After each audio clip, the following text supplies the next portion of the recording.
So hello everybody, I'm Felix Wemheuer, professor for modern China studies at the University of Cologne, and this is my YouTube channel, Studying Maoist China. And today we have a special guest to talk about his new book. It's Benno Weiner, so hello. Hi, thanks for inviting me. So Benno is associate professor at the Department of History, Carnegie Mellon University in Pittsburgh, and this book just came out, The Chinese Revolution on the Tibetan Frontier with Cornell University Press. And Benno also co-edited a volume, Conflicting Memories, Tibetan History under Mao Retold, with Brill. And I'd just like to start with the first question. So your book is a contribution to the very important question of the relation between center and periphery in China. It shows the great difficulties to expand state power to the Tibetan frontier in Qinghai province from the late 19th century, the Qing dynasty, to the reform era in the 1980s. Can you tell us more about the regions, or the Tibetans called Amdo, where many armed conflicts took place? Yeah, sure I can. Amdo is a vast area, a vast region. It's often said to be the size of France. In today's terms, as you mentioned, the majority of it lies in Qinghai province, but the remainder spills into northern Sichuan and southern Gansu provinces as well. And what's really interesting about Amdo to me is that on one hand, it's one of the three major ethno-linguistic pieces or parts of the Tibetan world, the Tibetan plateau. But it also forms a contact zone or a frontier region where the Tibetan, Chinese, Mongol, and Central Asian worlds collide historically. So you don't only have Tibetans in this area, but also Mongols, Hui Muslims, Salar, obviously Han, and some other peoples as well. Now, Amdo was absorbed into the Qing Empire in the 18th century as it expanded into Central Asia. But like many imperial frontiers, local power to a large degree remained in the hands of really a dizzying array of local elites. This included, monastic authorities in Amdo, but also sort of hereditary secular headmen. And the imperial state often invested these people with titles and other types of rewards in exchange mostly for professions of loyalty. At the same time, there could be tremendous levels of violence between these communities in Amdo, and the imperial state did from time to time sort of impose its full force upon Amdo when it felt that it necessary to do so. So it's really a fascinating place for me to study some of the things that I'm interested in, such as frontier dynamics, and then when you get to the 20th century, you lay on top of that the problematics of transitioning an area like this from imperial formation to a nation state, which is part of what my book tries to do. So for instance, when activists and scholars talk about Tibet after 1911, after the fall of the Qing Empire, they often claim that it got de facto independence. And this is to a degree true, but it really betrays a Lhasa-centric viewpoint, a viewpoint from Central Tibet. Because while Central Tibet did operate independently from 1911 to 1951, Amdo was never under the rule of the Dalai Lama. It was never part of that state. Instead, it spent the first half of the 20th century really under the contested control, and it was quite contested, of the so-called Ma family warlords, this Muslim military clan that dominated northwest China during the Republican period, and eventually allied with the Kuomintang. So on the one hand, the Ma's committed horrendous levels of violence during this period against many Mongol and Tibetan communities especially, but just as often, conflict between local communities, conflict happened between local communities, and they often turned to the Ma's for support. And they struck sort of imperial-style bargains with the Ma regime, trading, again, professions of loyalty for military and political help. And many of these people actually joined the Kuomintang by the late 1930s. So I'm not saying, it's not that it became well integrated into the Chinese state, but that the political actors on imperial frontiers did what they'd always done, which is find leverage, find alliances, find negotiations, and this is what they did. Yeah. Just to make it really quickly, when the PLA and the CCP marched into Amdo in the 1949, this is the political world that they encountered. And they then struck their own types of imperial-style relationships with these people who were often amenable to these types of things because that's what the political calculus was in frontier regions such as these. And those arrangements were made under the moniker of the United Front, essentially. Yeah. So that brings us to the next question. So the alliance with local elites is very central. in your book and United Front strategy, Tong Jan writes is an attempt to ally with non-communist forces such as private businessmen, religious groups, or in this case, ethnic minorities. So in the early 1950s, the CCP promoted a gradual strategy of reform in an alliance with this traditional economic and religious elites in Qinghai. How serious and successful was this attempt, according to you? Yeah, thanks. I mean, I think it was very serious, very seriously pursued, which again is one of the sort of main arguments I try to make. I see no evidence in the documents or contemporary sources that the United Front was some sort of subterfuge or a cynical attempt to sort of lure these local people into a sense of ease until the party was able to implement its agendas forcibly. I just don't see that in the sources, although some people have suggested this. Instead, it was designed to deal with a very practical problem. How do you make a nation out of the disparate remnants of a fallen empire? Party leaders in Amdo from day one were sure that Amdo was part of historic China, but they were under no illusion that local people accepted this. And rather than accuse them of being, I guess, separatists like they might today, they acknowledged that non-Han people had deep and legitimate grievances against the Han majority, what they called Great Han chauvinism, a history of ethnic discrimination and exploitation. So if they wanted to heal this rift, if they wanted to create a nation, the party decided that it needed to get rid of Han chauvinism. And the way to do so was the United Front. Essentially, as you sort of suggest, it was a transitional period of indeterminate length, during which time class struggle would be de-emphasized or maybe gotten rid of, and instead they would form alliances with these local elite leaders, these local elites. And by harnessing the power of these local elites in support of its ostensibly progressive agenda, things like autonomy and equality and material prosperity, the party insisted that class awareness and patriotic consciousness, as they called it, would rise. And then the faith of the masses in monastic leaders and local headmen would diminish and disappear. And then the masses themselves would demand full transition to socialism and national unity. I think then you asked if it worked, and the answer is no, it didn't work. As well as elsewhere in China, the power balances between the party and society were just too great, I think. These imbalances ensured that both decision-making and coercive capacities, of course, were always in the hands of party elites. They were never actually in the hands of the Tibetan masses. Maybe that's similar to what you could say about the Chinese masses as well.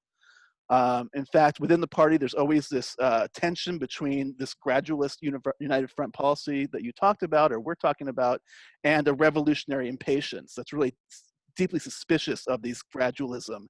They want to transition to socialism overnight. And as the decade wears on, Han chauvinism increasingly becomes identified as the primary impediment to economic development, impediment to progress and unity, rather than the opposite. And eventually, the drumbeat calling for democratic reforms and collectivization grows louder and louder from the party on behalf of the Tibetan masses, but there's no real evidence the Tibetan masses themselves were calling for it. And in the end, when the Great Leap Forward comes along, Han chauvinism is explicitly promoted. Local nationalism is explicitly declared to be an evil that needs to be gotten rid of. And collectivization is determined to be the way to move forward, and this leads to a massive rebellion that I'm sure we'll talk about. Yeah, so there is a massive armed uprising in 58. This is an important part of your book that then took place in Qinghai. What were the reasons for this massive escalation, and what impact had it on the development on Tibet? We know then in March 59, then there also is a huge uprising in Tibet, and the Dalai Lama fled to India. Yeah. I mean, the Amdo rebellion is the main historical rupture point in Amdo's history. Although it's little known outside the region, it really is the moment of transition from its traditional sort of way of being into the modern state, and that transition happens through violence, as I explained. Again, the main reason for the rebellion was the implementation, or at least the threat of implementation of collectivization. during the Great Leap Forward, particularly in pastoral regions, which never, for the most part, had even been organized into mutual aid teams or low-level cooperatives, much less collectives or communes. It was also influenced by an ongoing rebellion in Kham, in the region to Amdo's south, that's also Tibetan, that had been rebelling. There had been uprising there since '56. But it's also important to note that if you look closely at the sources, it becomes clear that there's resistance throughout the decade, not just in 1958. Most obviously, there's large uprisings in 1949 to 1953, but also resistance during the high tide and other things in there as well. But when the 1958 rebellion erupts, it's really at a different magnitude than these previous resistances or uprisings. And so was the state's response to it. It's at this point that Mao makes suggestions that the United Front, and not just Mao, but others as well, the United Front had been a trap all along. I don't think this is true. I think this is sort of a new rationale. I think there's no evidence that this was the case. In any case, however, it's very clear from Tibetan accounts as well as internal Chinese sources that the state's response was absolutely brutal. It's very akin to many of history's infamous counterinsurgencies, everything from the extrajudicial killings to emptying of population centers, mass incarceration, strategy-induced famine as part of the Great Leap Forward, destruction of culture and religious heritage, the separation of children from their communities, sending them to boarding schools, a lot of things that you see elsewhere under these types of conditions. It was so bad that in 1961, when the new party secretary is sent to Qinghai, he accuses his previous regime of what he calls unforgivable crimes that were committed during this period. So tens of thousands are arrested, untold thousands are killed. This includes nearly all the United Front elites who had been so central to the party's plans for a peaceful, voluntary, gradual transition. Instead, they were deposed, they were tortured at speaking bitterness meetings, they were incarcerated, and in many cases, they don't survive. And so what I argue is that the failure of the United Front in the Amdo, then the Amdo rebellion and its pacification essentially derails the CCP's chances of successfully integrating Amdo Tibetans and other people in the region into the Chinese nation. It's not until after Mao's death that the regime recognizes and acknowledges that ethnic relations had been severely damaged by the extremes of the Maoist period.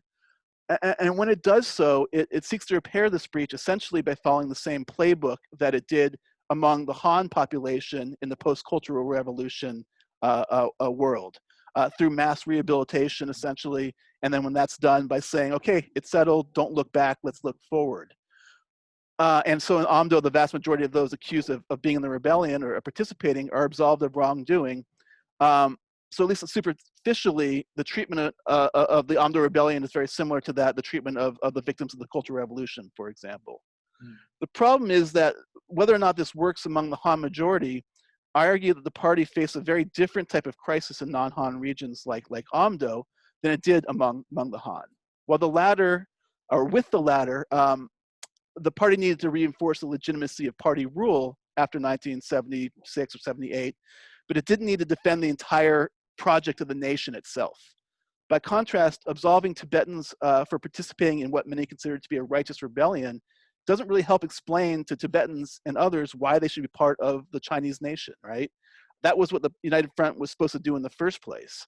And instead of this voluntary, gradual integration, Amdo was integrated through widespread, brutal, overwhelming, and indiscriminate use of violence. And that violence remembered by Amdo Tibetans and others in the region. Yeah.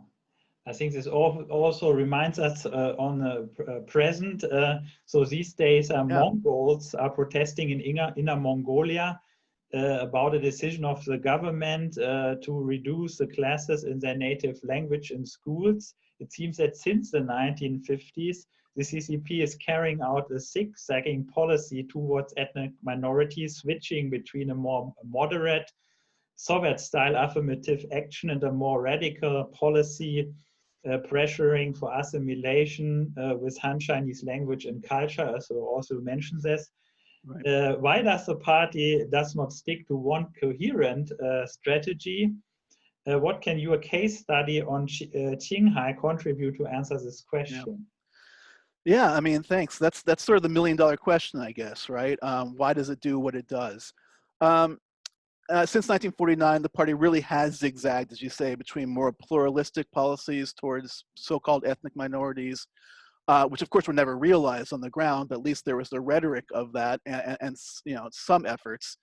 You see this in the 1950s, as I suggest, but also short moments in the early 1960s, and again more forcefully in the first half of the 1980s. And then you contrast with periods of naked assimilationist policies, most noticeably during the Great Leap Forward, the Cultural Revolution, and then more recently, certainly over the last 10 years, but arguably since 1989 or so. Why, right? There are a myriad of probably specific reasons that you could point to for each of these swings that come, you know, everything from elite politics, domestic conditions, international situation. I don't think we have time to go into each of these, but I think at its most base, these swings are really reflective of just how difficult it is to do what the Chinese state builders have been trying to do. Not just since 1949, but really since 1911, since the fall of the Qing and the founding of the Republic. And that's a turn, again, a vast, diverse, loosely governed imperial formation into a consolidated nation state. This has never really been done before, arguably. There's no real blueprint for it. You know, the only other comparable case might be the Soviet Union, but as the Chinese leadership is well aware, the Soviet Union fell apart more or less along ethno-political fault lines after 1989 or 1993. So what does my book, you know, how does it speak to this? Well, if nothing else, it helps demonstrate that nation building through ethno-cultural violence rarely works. I think it can be an effective way of building a state, but not to make a nation. At one point, the leadership understood this, it acknowledged this, it tried to figure out creative solutions to this, ways to convince non-Chinese people rather than force them, to convince them that they had a stake in being members of the People's Republic of China, that they were part of it. As you point out, sort of seeing what's transpired in recent years across China's ethno-cultural frontier regions, whether that's Tibet or Xinjiang, now we see it in Inner Mongolia, and even I think you can add Hong Kong to this. It seems pretty clear that party leaders either have forgotten those lessons of the past or they've just rejected them. You know, as Beijing turns even away from even the rhetoric of pluralism towards this very naked Han-centric ethno-nationalism, I think, you know, I'm concerned, I think we should all be worried that nation building as it was once understood in the 1950s and maybe after may no longer be the goal of the party. It might no longer be the end game, and that's a real concern. Yeah. Or maybe the hardliners in the Communist Party would argue that this autonomy and gradualism did not pay off, but it encouraged separatism. Yeah, yeah. Well, that's certainly the argument they're making. I'm not sure where that leads you, unfortunately. Maybe it leads to what we're seeing in Xinjiang, Tibet, and elsewhere. Yeah. Yeah, we're facing a massive crisis now at the Chinese periphery, and also maybe a crisis of the united front policy Absolutely. everywhere. So that's quite an interesting topic to continue to study. So thanks a lot for your time and your patience. So yeah, goodbye. My pleasure. Thank you so much. Bye.